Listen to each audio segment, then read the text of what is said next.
Steven Ferraro, project coordinator for Webster Hall, Punta Cana, from Brooklyn, New York. The only thing I am good at is building. Like, I'm genius with blueprint. Like, when I look at a blueprint, like, magnetic things go on, magical things go on. Like, I see it, I read it, it's weird, you know. But only with that, nothing else in life. You know, I know nothing else except construction, you know. I'm glad I don't know anything else. I'm not trying to be a mathematician, an English grammar genius, diesel mechanic. I'm not trying to be all those things, you know. I am who I am. I am this, and I'm proud of it. The American way, Steve-O's show. So I'm bringing New York City to Punta Cana. Punta Cana's not bringing their styles here. We're bringing New York here. This is a New York job site. That's why people are impressed, because I'm bringing fucking Brooklyn here. So when I sat at the interview and they opened up the blueprint, I immediately just read it, just like a computer. It starts to register. And then neither one of them knew what they were talking about. And Eric knew, ultimately, that I was not an idiot. So he made the decision, and 20 minutes later, I got the job. So now being here, I was supposed to come into a shell.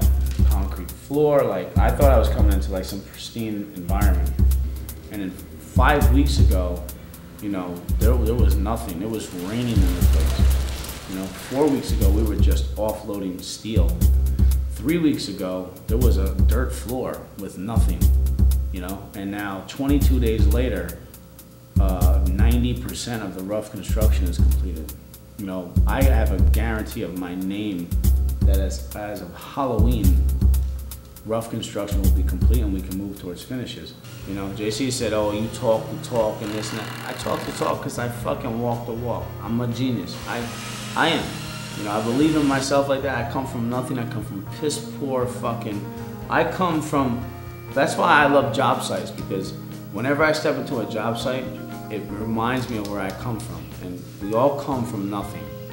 So whenever I step into a job site, I know I come from nothing. So I take that realm on, you know? And that's what my life's been about. So every job site's an analogy of my life. I think Steve has gone mad.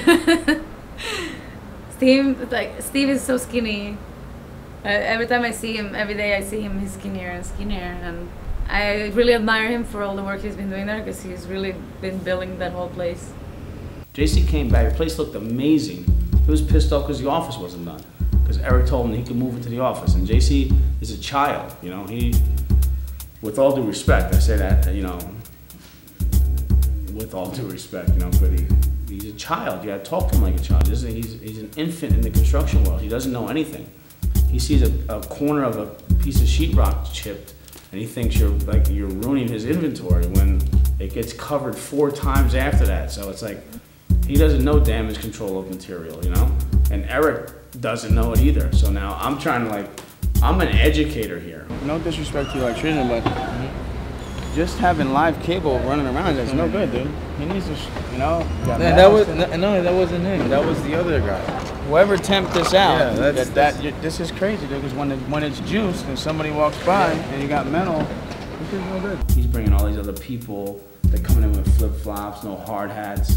I'm working 23 feet in the air today. Almost a metal stud fell, almost hit this promoter in his head. You know, I'm like, Jay, you know, get your priorities straight. You know, hang some hard hats on. Like, he hasn't entered it with a hard hat ever. And he thinks it's a fucking joke to put a hard hat on. Let me tell you something. A rock from 30 feet hits your head, you're out, dude. It'll embed in your skull. A steel stud coming out, even light gauge, hits you, boom, you got a gash in your fucking head. So to come on site and just throw a little plastic cap on, you know? I mean, you know how many times I bumped my head a day that I would be in bed the next day with a concussion?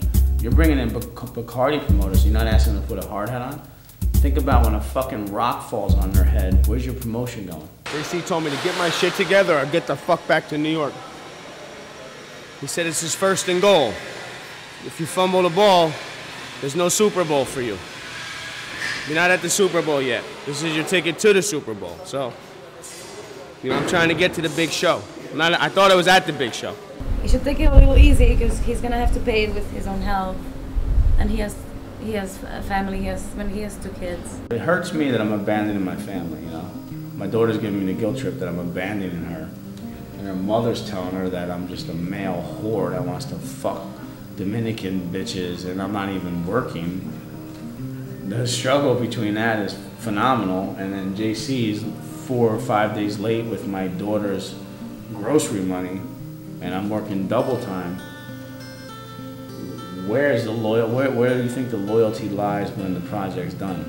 You know, if during the project you treat me like a Haitian. So I'm sticking with this because it's about my life, it's about my portfolio, and it's obviously not for money. I'm building for free right now. Let's get through today so that we can all get some money. Vamos a terminarlo hoy, cuestión de que hoy nos paguen a todo el mundo. No standing around, like from this hour. From this hour, not at 4 o'clock. I want to be collecting money. A las 4 que te estén pagando. I have an infection in my throat from the dust. Say it. Que tiene una infección en la garganta. I'm sick.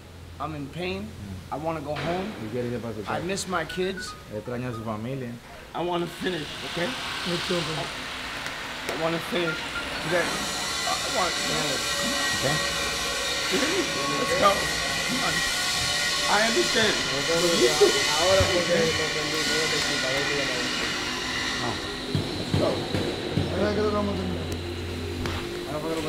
What drama didn't get to you yet?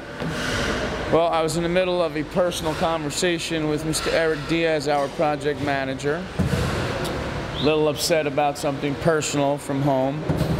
Mr. James Harrison said something to me inappropriate at the wrong time, so I told him to fuck off, and I threw down my belt and my knife, and he got all upset like a little girl and called John to tell John that I yelled at him. So John told me to go home again, so I got sent home again. So I don't know, we're a bunch of fucking babies around here. Shut your mouth and that's it.